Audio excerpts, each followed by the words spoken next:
咁今次嘅展覽主題同時間有關啦。咁其實時間可以係一個好抽象概念，因為唔同文化嘅人咧對佢會有唔同嘅理解。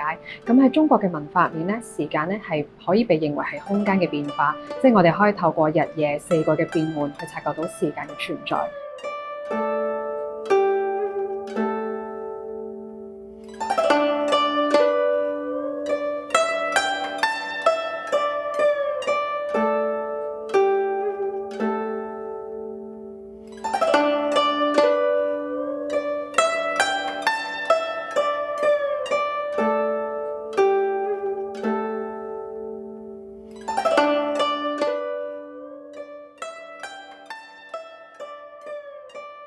咁呢一個瓶咧，佢個形狀咧就係體現咗中國一個非常之古老嘅宇宙觀天圓地方。咁因為佢嘅口係圓形啦，然後佢有一個方形嘅瓶身。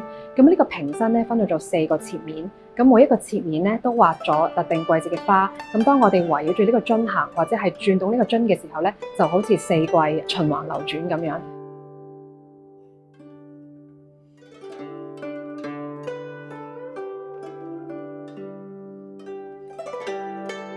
玉咧，其實喺好耐之前咧已經有永恆象徵啦。呢一件瓶，我哋會見到一個神獸孭住一個樽。咁其實呢個造型咧，好可能係啟發自上古嘅一啲青銅禮器，因為喺周代嘅時候咧，我哋都會見到好多動物孭住個樽嘅呢個造型啦。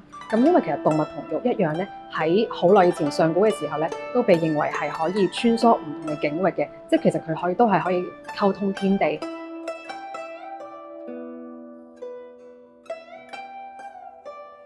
上方會見到3個太陽，佢其實用咗拼貼嘅技法啦。咁而下面咧就係水墨畫嘅抽象地景。太空系列同埋中國傳統山水畫好唔一樣啦。咁但係佢兩者同樣都係有嗰個探索宇宙運行嘅規律嘅呢個精神嘅追求。